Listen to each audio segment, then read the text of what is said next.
मसीहा गुरुजी चैनल में मैं आप सबका स्वागत करता हूं।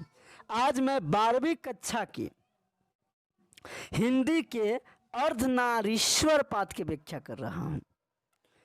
अर्धनारीश्वर पाठ गद्य की विद्या में निबंध है और इसके लेखक रामधारी सिंह दिनकर जी है। पहले लेखक के परिचय दे देता हूं।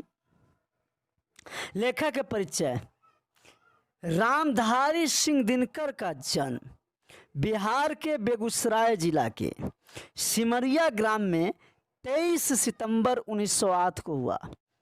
देखिए, जो भी हाईलाइटेड है पीला रंग से, वो सब याद करने की चीज़ें है, सबको याद कर लीजिएगा अच्छा से, परीक्षा में अक्सर पूछता है। उनकी माता मनरूप देवी तथा पिता रवि सिंह थे। उनकी पत्नी श्यामवती देवी थी। उनकी प्रारंभिक शिक्षा स्थानीय विद्यालय में हुई, यानी दिनकर जी की प्रारंभिक पढ़ाई जो है स्थानीय विद्यालयों में ही, यानी घर के आसपास की स्कूलों में, गांव के आसपास की स्कूलों में।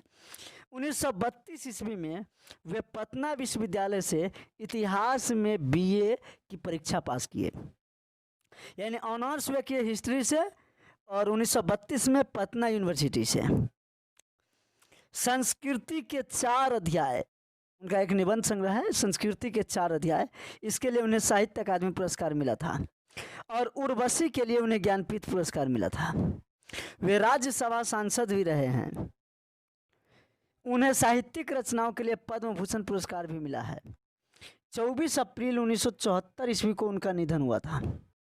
लेखक की कृतियाँ, प्रमुख काव्य कृतियाँ। पहले काव्य कृति के बारे में बता देता हूँ, कविताएं के बारे में। प्रणभंग 1929, यानी प्रणभंग जो है 1929 में लिखी गई थी। रेणुका 1935, हुंकार 1938, रसवंती 1940, कुरुक्षेत्र 1946, रश्मि रथी 1952, नील कुसुम 1954, उर्वशी 1961, परशुराम की प्रतीक्षा 1963, हारे को हरिनाम 1970। प्रमुख गद्य कृति, आप उनकी गद्य कृति देख लीजिए।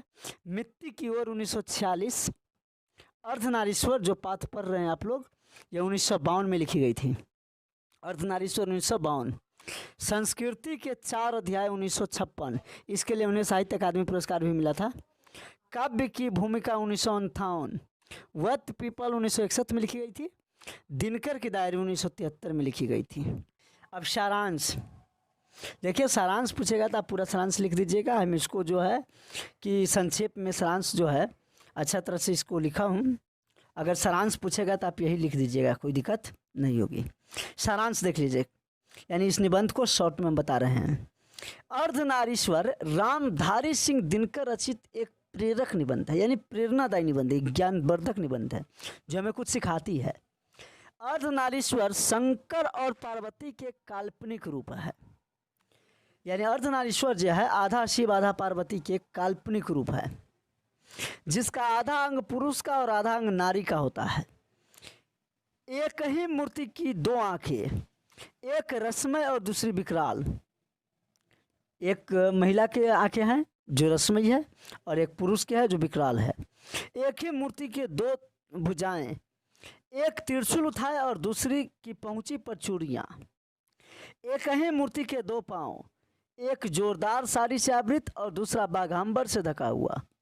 यह कल्पना निश्चय ही शिव और शक्ति के बीच पूर्ण समन्वय दिखाने के लिए रची गई होगी। अर्धनारीश्वर इस बात का संकेत है कि नर नारी पूर्ण रूप से समान है, यानी अर्धनारीश्वर इस बात का संकेत है कि नर और नारी समान हैं। भगवान शिव और माता पार्वती का यह रूप यह दिखाता है समाज में कि नर और नारी को समान महत्व होना चाहिए। समाज में किसी को कम और ज़्यादा महत्व नहीं देना चाहिए, और उनमें एक के गुण दूसरे के दोष नहीं हो सकते। परंतु अर्धनारीश्वर का यह रूप आज समाज में देखने को नहीं मिलता है, लेकिन समाज में यह रूप अब आज देखने को नहीं मिलता है। नारी को उच्च दृष्टि से नहीं देखा जाता है, उन्हें दासी बनाकर रखा जाता है। आज पुरुष एवं नारी के गुणों के बीच एक विभाजन रेखा बन गई है। इस रेखा को पार करने में दोनों को भय लगता है, यानी पुरुष नारी वाला काम नहीं करना चाहता है और नारी पुरुष वाला काम नहीं करना चाहता। आदि मानव में नर और नारी का भेद थोड़ा भी नहीं था, यानी आदि मानव जो थे प्रारंभिक मानव, उन लोगों में कोई भेदभाव नहीं था, दोनों एक साथ शिकार करते थे। नारी की प्राधीनता कृषि के विस्तार से शुरू हुआ, यानी कृषि युग की जब शुरुआत हुई तब नारी गुलाम हो गई। यहाँ से जिंदगी दो टुकड़ों में बट गई। नारी पराधीन हो गई और घर के काम करने लगी, यानी नारी घरेलू बन गई और पुरुष जो है बाहर से काम कमा के लाने लगे, महिला घर चलाने लगी। हालांकि बुद्ध और महावीर ने कृपा करके नारियों को भी भिक्षुणी होने का अधिकार दिया था, यानी कि बुद्ध और महावीर जो है भिक्षुणी के रूप में महिलाओं को भी रखा था, यानी उन लोगों ने महिलाओं को भी आदर दिया। लेकिन प्रेमचंद जो महान कथाकार है, रविंद्रनाथ टैगोर और जयशंकर प्रसाद जैसे कवियों ने अर्धनारीश्वर के महत्व नहीं दिया।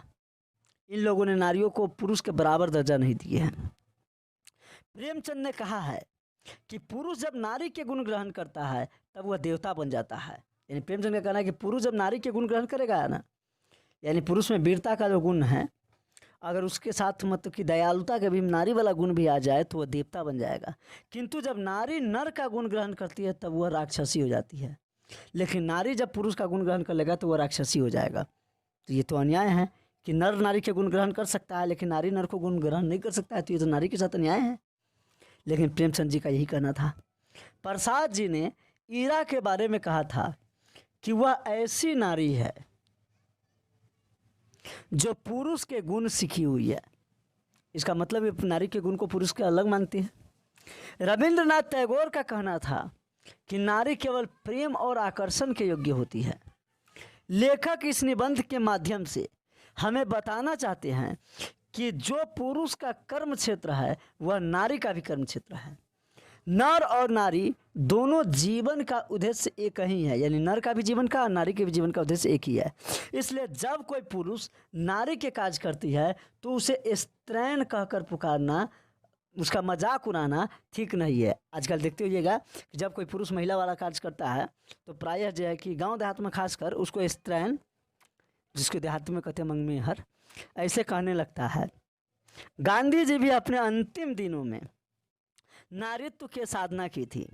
इसका संकेत उनकी पोती की लिखी पुस्तक बापू मेरी माँ में मिलती है। यानी गांधी जी भी नारीत्व की साधना अंतिम दिनों में किए थे और इसका उल्लेख जो है उनकी पोती जो है अपनी पुस्तक में जो है बापू मेरी माँ एक पुस्तक लिखी हुई है उसमें की हुई है।